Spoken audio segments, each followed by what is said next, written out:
हमने बना दिया, हम लाए हैं राम को। पति कितना अपमानजनक शब्द है कि हम राम को लाए हैं, हमको लोग लाएंगे। ये कल पैदा हुए लोग वो राम को लाएंगे? 4 दिन पहले पैदा हुए, 4 दिन के बाद दुनिया छोड़ के चले जाना है।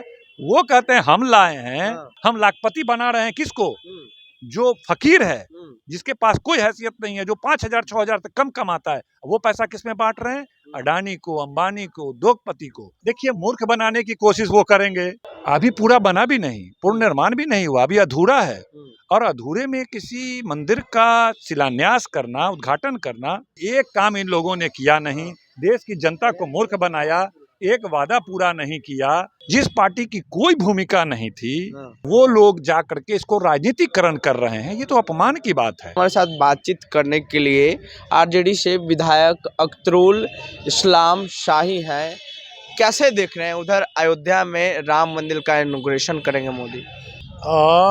एक तो यह बात है कि तमाम राजनीतिक पार्टी, जिसमें राष्ट्रीय जनता दल भी है, हम लोग का यह मानना था कि यह विवाद न्यायपालिका के अधीन है।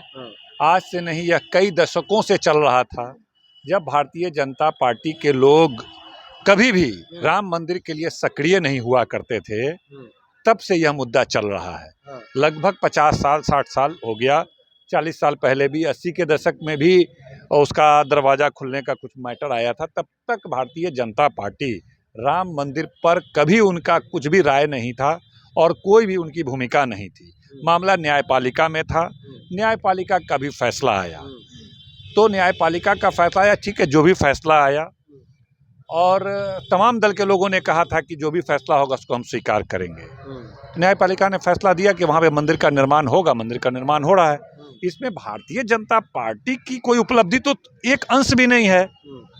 और अभी जो उसका उद्घाटन हो रहा है, जो धार्मिक संगठन होता है, धार्मिक चीज होता है मंदिर, उसमें धर्म के जो गुरु हैं, उन लोगों के तहत ये काम होना चाहिए।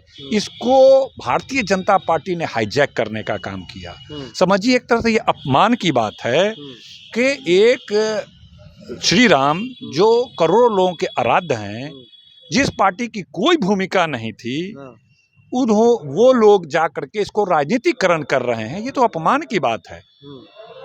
अभी पूरा बना भी नहीं, पूर्ण निर्माण भी नहीं हुआ, अभी अधूरा है। और अधूरे में किसी मंदिर का शिलान्यास करना, उद्घाटन करना, यह धार्मिक लोग भी बताते हैं कि यह उचित नहीं है। और करना भी चाहिए तो धर्म गुरु जो लोग हैं, मठाधीश लोग हैं, जो देश के बड़े बड़े, उनको करना चाहिए, ना कि वो किसी पार्टी के कार्यकर्ता को, किसी पार्टी के नेता को करना चाहिए। तो ये प्रोग्राम केवल भारतीय जनता पार्टी और आरएसएस राजनीतिक लाभ लेने के लिए इस प्रोग्राम को कर रहा है। इसीलिए इस उद्घाटन समारोह से देश के आम जनों को कोई मतलब नहीं है। हाँ, वो आराध्य हैं श्री राम, जिनको भी जब जाना होगा जाएंगे, लेकिन इस राजनीतिक कार्यक्रम में जो भी जाएंगे, वो समझिए कि अगर वो उनका आस्था श्री राम पे है तो एक तरह से अपमान की बात है। कह रहे भैया, राम ऊपर हैं, बहुत ऊंची है चीज है वो भारतीय जनता पार्टी उसको हाईजैक कर रहा है, आप उसमें उसका साथ दे रहे हैं। तो जो लोग दिल से राम को मानते हैं वो इस कार्यक्रम में हिस्सा नहीं लेंगे, वो पुनः जाएंगे। जब पूर्ण निर्माण हो जाएगा तो जाएंगे। 24 का चुनाव बेहद नजदीक है, लेकिन राम मंदिर का इनॉग्रेशन जल्दी आपने खुद कहा कि अभी बनकर तैयार भी नहीं हुआ, तो कितना असर पड़ेगा 24 चुनाव पे राम मंदिर? देखिए, मूर्ख बनाने की कोशिश वो करेंगे। हमने बना दिया, हम लाए हैं राम को। पति कितना अपमानजनक शब्द है कि हम राम को लाए हैं, हमको लोग लाएंगे। ये तो अपमान की बात है ना। राम को कोई, ये कल पैदा हुए लोग वो राम को लाएंगे, जिस राम को हजारों साल से कहता है कि वो सर्वशक्तिमान है। आप उसके बारे में कहते हैं कि आप लाए हैं इतना? अरे, उनको मानने वाली सारी दुनिया में होंगे। अब हम या कोई यहाँ की पॉलिटिकल पार्टी, मुस्लिम धर्म का लोग मोहम्मद साहब का नाम लेकर कुछ बात करे? पूरी दुनिया में, अमेरिका में, यूरोप में, फ्रांस में, आप कहिए, अब तमाम जगहों पर उनके मानने वाले लोग हैं। हमारी क्या हैसियत है कि हम खड़े होकर के अपने आराध्य के बारे में हम कहें कि हमारे शक्ति से ये हो रहा है? पूरा ब्रह्मांड, पूरी सृष्टि के निर्माता लोगों की बात हो रही है। वहां पे जो जिनको 4 दिन में दुनिया से चले जाना है, 4 दिन पहले पैदा हुए, 4 दिन के बाद दुनिया छोड़ के चले जाना है, वो कहते हैं हम लाए हैं और हमको लाएंगे। तो ये असल, ये सब वजह समझिए, एक काम इन लोगों ने किया नहीं, देश की जनता को मूर्ख बनाया, एक वादा पूरा नहीं किया। इनके पास बोलने के लिए, वोट मांगने के लिए कुछ भी नहीं है। इसलिए वो मूर्ख बनाने की कोशिश कर रहे हैं। हाँ। इसलिए मुझे नहीं लगता है लोग उसमें आएंगे। नेता तो तेजस्वी यादव जैसा होना चाहिए, जो भी वादा किया गरीब गुरबा को, तमाम वादे पूरे कर रहे हैं। नौकरी का वादा किया, वो बड़े तादाद में लाखों लाख दे रहे हैं।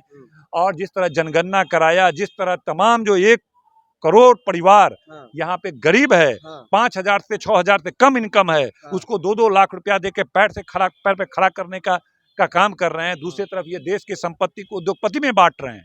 और बिहार, नीतीश कुमार और तेजस्वी यादव जो बिहार है, उसमें देश की संपत्ति को गरीब और वंचित समाज में बांट रहा है। अभी जो कल कैबिनेट में फैसला हुआ है, ऐतिहासिक फैसला है।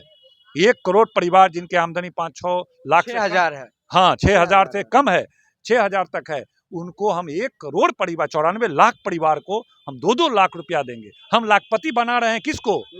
जो फकीर है, जिसके पास कोई हैसियत नहीं है, जो 5,000-6,000 से कम कमाता है, वो पैसा किस में बांट रहे हैं? अडानी को, अंबानी को, उद्योगपति को।